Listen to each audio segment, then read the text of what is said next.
the Super Bowl. Yeah, New England did win the Super Bowl last Sunday, and they won in what a lot of people were calling a very boring game, 13-3. Not a lot of offense. I think it proves again how good of a coach Bill Belichick is, that he had a great defensive scheme to hold the Rams to 3 points. Yeah, big on that is they look like they shook up whatever the scheme they were running. They shook up Jared Goff for sure, and really a lot of people like to say it was a boring game. It depends on what you're looking at. If you like defense, or you enjoy watching good defense, it was a good defensive game. You basically had, my takeaway on it is, you had Belichick, you gave Belichick and his DC 2 weeks, and you gave Wade Phillips 2 weeks, and that's what you get. Yep. That's what I think. Yeah, I enjoyed the game. You're a Wade, yeah. Yeah, I'm a Wade Phillips guy, and his game plan was good. I mean, to hold Tom Brady and the Patriots to 13 points was phenomenal as well. The thing that I can't get out of my head is Todd Gurley only ran the ball 10 times total in the entire game. And the Rams ran it 18 times total. So yes, he did carry the ball more than anybody else, but it's not like you were ever down big. Why did you abandon the run? I would want to go. So Sean McVay is big on taking what the defense gives you. So I'm wondering if Belichick's looks were all kind of, hey, throw it. Hey, dude, try to throw it. Let's go. We're going to force Goff to throw because we're going to clamp down on the run because their yards per carry aren't very good. Yeah. And so I'm wondering if they're saying, if they gave Goff like the thing like, hey, if you see, one safety or whatever, everybody's close to the line, corners are way up, you're going to start passing. So I don't know. They put a lot of faith in Goff because Goff threw it 38. I think Goff threw it more. Goff threw it more than Brady in a close game. Goff threw it way more than Brady. But dang, the Patriots ran the ball a billion times. Yeah. They did slow down that offense by keeping them off the field too. But to me, at no point was the game out of reach where you couldn't still try to run it. And I mean, you've got I think Todd Gurley, there's got to be some type of injury there. Now, Todd Gurley's saying he's fine. McVay's saying he's fine. But if he's healthy, to me, there's no way he only gets 10 carries in that game. I'm with you. Because even though, I'm a Chiefs guy, so I go back to the Chiefs. Chiefs would have ran the ball more. And Reed likes to pass. He loves to pass. But they would have ran the ball. I mean, they would have ran the ball. No, they ran the ball a total of, 18 times? Yeah, 18 times. In a winnable game, in a winnable close defensive game. Yeah. Yeah, take the ball out of Brady's hands. Yeah. I mean, I would have, to me, my game plan going into it would have been Gurley would have at least had 25 rushes in a close game. At least 25, if not 30. I mean, everybody fights so hard to get there to win a championship. So, that's my guy. That's my running back. That's my workhorse. So, hey, let's go. Let's run the ball. Yeah, I'm with you on that. Now, basically what the Patriots did, they ran the ball. I'm not going to count Brady's. I think Brady had 2 kneel downs. We're not going to count that. So 30 times. 30 times? Basically all their running backs. And they split that. Yeah, and they split that up between 1, 2, 3, 4, 5 guys. Okay. Because the Patriots have been a running back by committee for a long time, probably since Corey Dillon. Yeah. They basically just ran the ball with all the guys they have, which is Belichick's style. So, I mean, they ran the ball because you saw in that first drive, I think Brady only threw the ball once or twice on the first drive. That milked the clock. Mm-hmm. I think they got a field goal. I don't know if they got a field goal out of it or not. Yeah. I think they got a field goal. Yeah, and that was similar to what they did coming out the 2 weeks before against the Chiefs. They kind of ran that first drive. They got the ball. They had a long drive, went down the field, except against the Chiefs they scored a touchdown. But here they kick a field goal. but the same premise. You know what? No, they didn't get the field goal because I took Rams plus 0.5 in the first quarter, and I won that bet. I think it was 0-0 at the first. Oh, that's right, So it I was. think the Patriots. He missed the field goal. He missed the field goal. Gostkowski with the rare miss. Yeah. That's right. Gostkowski, the rare miss. Yeah.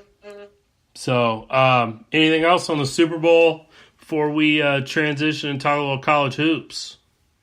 No, and I would say too about the Rams and the Patriots. I mean, if you would tell me like, hey, those teams will be back next year, I'd be like, Yeah. probably. Why not? Yeah. They're all besides Brady. Besides Brady, that team is super young. Really. Yeah. And on the Rams are young. Akeem Talib's older, but Rams are pretty young too, and they got all their stars inked up till like 2021 or whatever. Yeah, I mean, if you four, Cook, Gurley, Goff, and Donald's long term. Yeah, I would definitely, I would not be shocked to see a rematch next year at all. But all right, so Get the Chiefs in there. Yeah, maybe the Chiefs. The Chiefs are the early favorites in Las Vegas right now to get to the Super Bowl. They are? I thought the Patriots were the favorite. They're not? No, the Chiefs are the early favorites. Whoa. It'll be like the Royals, right? Royals went, lost, came back. Maybe. I don't know. Maybe, yeah. So, all right, let's move in and talk a little college basketball. We are right in the heart of Big 12 country here in Kansas City. Obviously Big 12 is big time, so that's the conference we're going to focus on today. If there are other conferences you guys want to hear us talk about in depth, please feel free to tweet us at Midwest Mikes or hit us up on our Facebook or Snapchat, all under Midwest Mikes, and let us know, hey, talk about the ACC, the SEC hoops too. Hey, let us know. We want to talk about what you guys want to hear about. And so we're just starting with the Big 12 because, here in Kansas City, Big 12 is right. We're kind of right in the middle of it. So starting off, KU has won 14 Big 12 championships in a row, either shared or won it outright in the regular season. It appears this year that streak could be in danger right now because you've got K-State right now is at the top of the conference with a 7-2 conference record.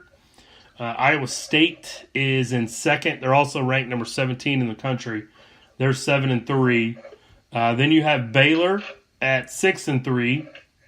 Then you've got Texas Tech at 6-4, number 18 in the country, and you've got Kansas, number 13 in the country, also at 6-4 in the Big 12. So that's kind of your top 5 teams. Those are the 5 teams I think that still have a chance to win the conference. Before you comment, we did a Twitter poll, and K-State actually got the majority of the votes from our Twitter followers. Thanks to you guys that voted. K-State did get the most votes on who they thought would win the Big 12. Marcus Purdy said he's not betting against KU until they lose it. And I believe, and I believe Nick, our friend Nick, also said that he thought KSU was going to pull it out. So, what do you think? What are your thoughts on the Big 12 right now? I'll say this: it's really tough. So you got like the 5 teams that are basically able to win the whole deal, right? Yep. I would say, are we going to go ahead and pick champs right now? I think it's going to be a split. That's a big thing for me. Okay. I think it's going to be a split. And I wouldn't be surprised if KU took a piece of that, just because they have 5 home games left, right? They have 4 home games left. Oh, is that 4? Okay. 4 home games left. 4 home games, 4 road games. Okay. And they suck on the road. We know that. Yes. They suck. They're not good. no matter how you want to break it down, they're rough on the road. Mm-hmm. So I wouldn't be. I think Iowa State, as much as it'd be kind of cool to see them win, I think they cool off. Okay. I don't know if it's possible. But could there be a K-State KU tie? There could be, but the way the schedule's set up. There could be, but K-State, I have them losing 2 of their next 3. I think that they play Baylor on Saturday, and they're at Baylor. I think K-State will lose that one. Baylor lost last night at Texas, so I think Baylor will want to get a win back. Also, I think it's hard for K-State after they get so up and so emotional to beat the in-state rival in Kansas. First time they had beat them in like 8 or 9 games. And I think they have a little bit of a letdown. So they're at Baylor, at Texas, and then they have Iowa State at home. That's their next 3 games. So I have K-State losing 2 of those next 3. Okay. And they still have to go later. They still have to go to West Virginia, to Kansas, and to TCU. And TCU has only lost 1 home game all year. Yeah, I don't know how much faith I have in TCU though. Yeah. I don't think TCU. We could just do the easy thing and say, all right, Kansas is gonna do it. Yeah. They might. They might. Yeah, I think Baylor still has to go to Iowa State, to Kansas State, and they still have to go to KU. So I think Baylor's going to get knocked out of that. They also have to play West Virginia. I've watched Baylor. I don't have faith in Baylor. Yeah, Iowa State's schedule is very interesting, and Tyler, another one of our buddies, he is all over the Iowa State bandwagon. He says they're going to come out and win it. Their remaining schedule is they play TCU at home this weekend, which Hilton Coliseum up in Ames, Iowa, it's a very tough place to play for opponents anyway, let alone when Iowa State is doing well. So they play TCU, then they travel to K-State, which Iowa State fans travel well to the Kansas City area. And I know Manhattan's a little further away, but they'll have some fans that'll travel. They'll make it. Yeah, they'll make it. Then they play Baylor at home, which I think that's a win for Iowa State. They go to TCU, play OU at home. Then they got a tough road trip at Texas and at West Virginia. And then they play their final game of the year at home against Texas Tech. So I got Iowa State actually going. I got them winning 6 of their next 8 and winning the Big 12. Woo! Yep, I got them winning six of those 8 games. I got them winning their 4 home games, and I think they win at Kansas State and at Texas and win the Big 12. And that's their big road. Yeah, and that's their big. You think that's their big road wins? That gets them You think they win it outright? Yeah, I think they do. I think they finished 13-5 in conference and win the Big 12 regular season outright. All right, that'd be good. I mean, that's what. That'd be cool. That's what I think. I got no problem with that because Iowa State fans are awesome and they're passionate, and it'd be nice to see them take home a trophy. Really nice. And they're passionate about their football. They're passionate about their basketball, and really, they're passionate about their baseball. I don't know. They're passionate about everything.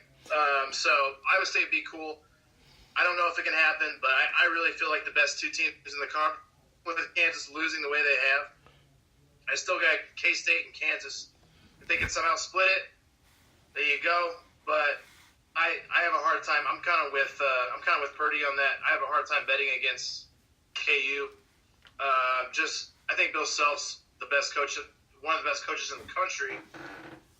He's just having a hard time overcoming the loss of his big man. Yeah, I mean, their two best players, are